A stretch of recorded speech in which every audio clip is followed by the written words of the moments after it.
Assalamualaikum dan salam sejahtera bersama saya Yoyo Ain Laina Baharudin dalam ringkas 11 pagi.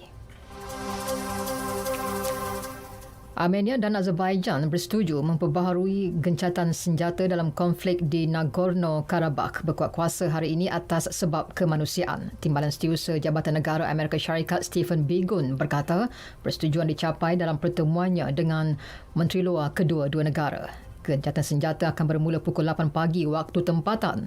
Gencatan senjata sebelum ini yang bermula 18 Oktober hanya bertahan seketika selepas kedua-dua pihak menuduh satu sama lain mencabulinya. Ketua Pengarah Pertubuhan Kesihatan Sedunia WHO menyeru solidariti global dalam penghasilan vaksin COVID-19. Keperluan itu berikutan peningkatan kes di seluruh dunia. Tedros Adhanom Ghebreyesus berkata, satu-satu jalan untuk pulih daripada pandemik itu adalah dengan bersama-sama memastikan vaksin yang dihasilkan dapat diakses oleh negara-negara miskin. Beliau berucap dalam sidang video pada Persidangan Kesihatan Dunia di Berlin. Ghebreyesus turut menegaskan kebimbangan pada masa ini adalah apabila negara miskin tidak diberi perhatian. Keadaan itu tidak akan membantu usaha menangani pandemik tersebut. WHO dalam pada itu melaporkan peningkatan tinggi kes baharu COVID-19 untuk tempoh 3 hari berturut-turut. Menurut Tedros, 465,300 kes baharu dicatatkan pada Sabtu lalu. Separuh daripadanya melibatkan negara Eropah. Jelas beliau, keadaan itu menunjukkan tempoh bahaya bagi negara-negara di hemisfera utara. Pada hari sebelumnya, 449,700 kes dicatatkan, tambahan 12,000 kes berbanding hari Khamis. Jumlah kes positif di seluruh dunia kini mencecah 43.277 juta kes dengan jumlah kematian menghampiri 1.158 juta orang. Spanyol mengumumkan darurat dan perintah berkurung di seluruh negara itu bagi mengekang penularan gelombang kedua COVID-19. Pulau Canary bagaimanapun terkecuali.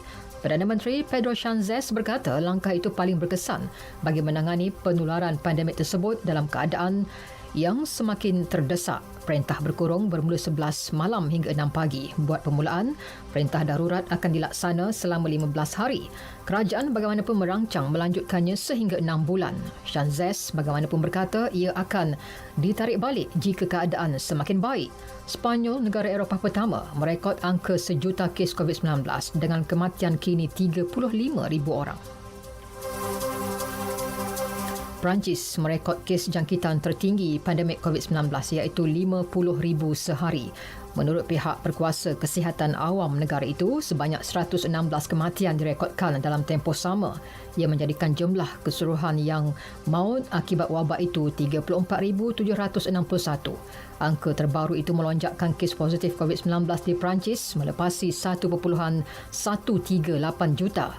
Dianggarkan 17% penduduk yang diuji positif virus itu. Berikutan peningkatan kes, kerajaan Perancis melanjutkan perintah berkurung pada sebelah malam. Kira-kira 35,000 anggota polis dan tentera dikerah mengawal keselamatan menjelang pilihan raya Presiden Ivory Coast minggu depan. Langkah itu diambil berikutan insiden keganasan yang meragut banyak nyawa sejak beberapa bulan lalu. 30 orang terbunuh sejak Ogos lalu. Pada 2010, keganasan pasca pilihan raya menyebabkan 3,000 orang terbunuh. Beralih ke sukan, Liga Perdana Inggeris, Leicester City mengalahkan Arsenal 1-0 di tempat lawan. Ia kemenangan pertama pasukan itu terhadap The Gunners di tempat lawan sejak 1973. Gol tunggal perlawanan dijaringkan oleh Jamie Vardy pada minit ke-80. Penyerang berusia 33 tahun itu dimasukkan ketika perlawanan berbaki 30 minit. Ketika mengulas gol jaringan Vardy, pengurus Leicester, Brendan Rodgers menyifatkan ia sumbangan besar dalam perlawanan penting. Terdahulu Southampton menewaskan Everton 2-0. Ia kekalahan pertama Everton selepas 6 perlawanan.